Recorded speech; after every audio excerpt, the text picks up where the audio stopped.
In a world where memories fade and promises break, Violet dared to remember. Through the mist and beyond the ancient gate, her true journey began. Welcome to Onyx Storm.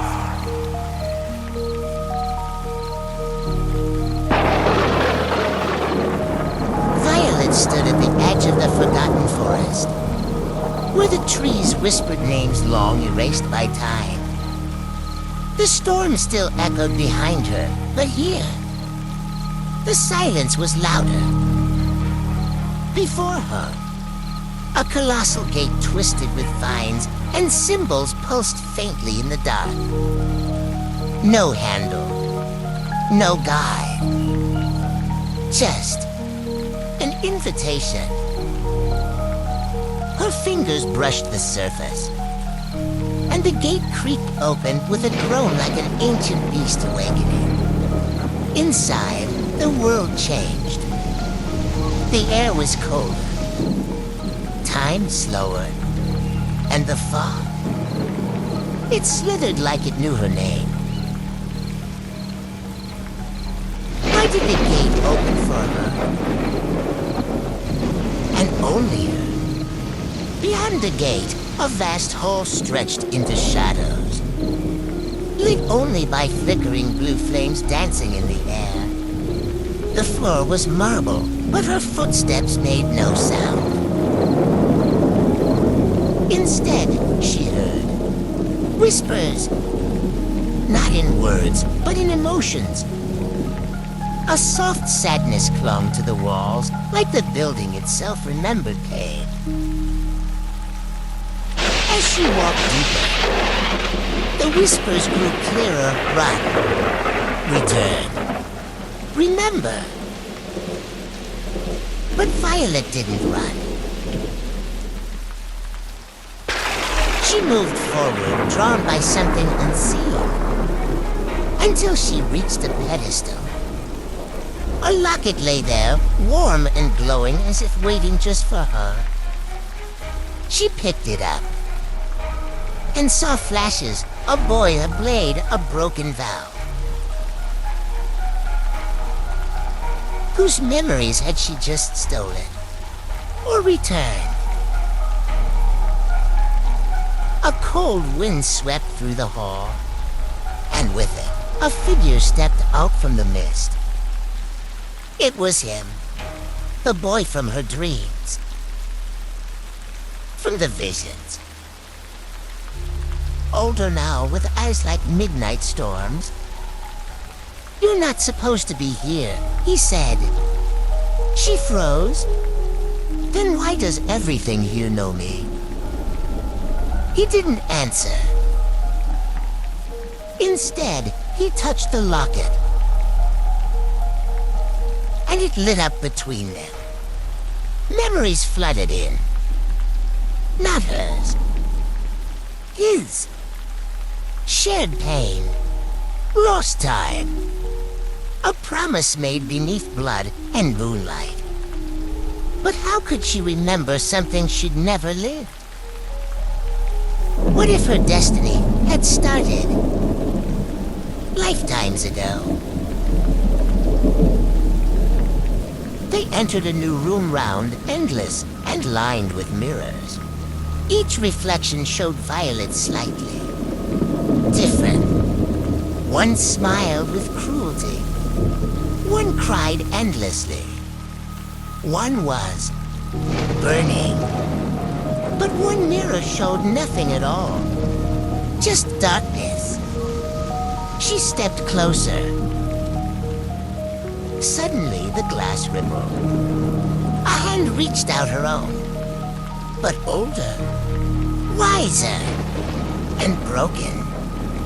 Their fingers touched, and the mirror shattered. Yet no sound came. What future had she just destroyed? Or created?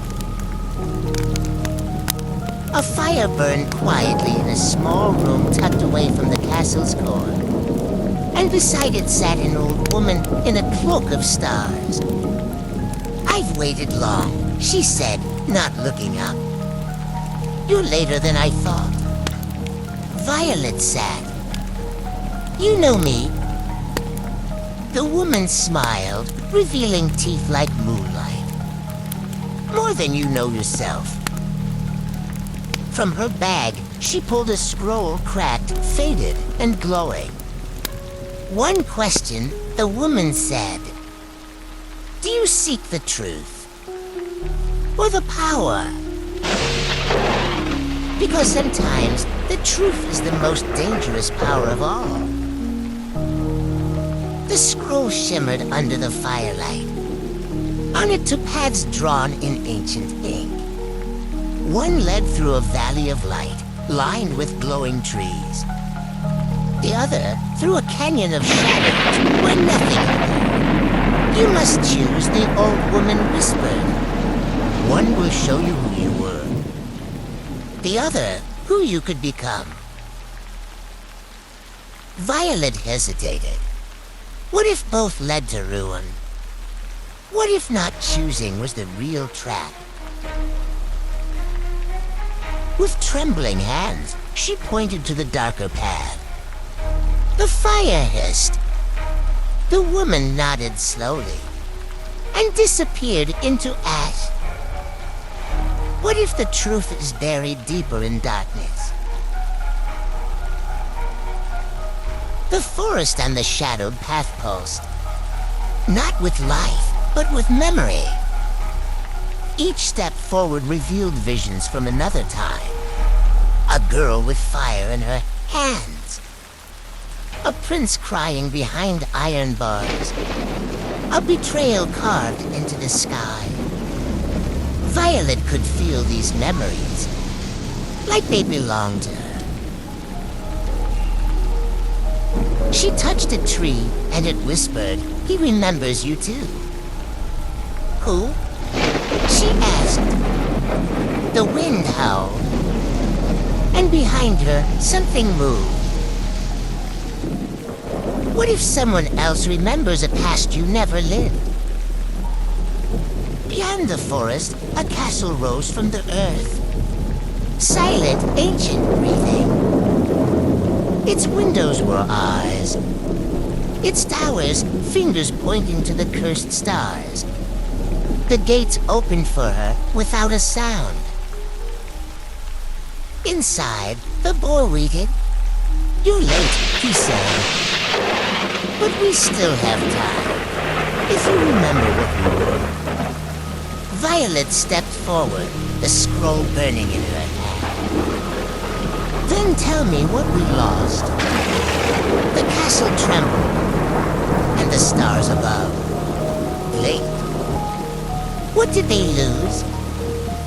And why is the castle afraid of her? What if the end is only the beginning? They thought the forest only whispered to the lost. But Violet, she heard it scream. A name forgotten for centuries echoes through stone halls. A bond deeper than memory. A betrayal older than the castle itself.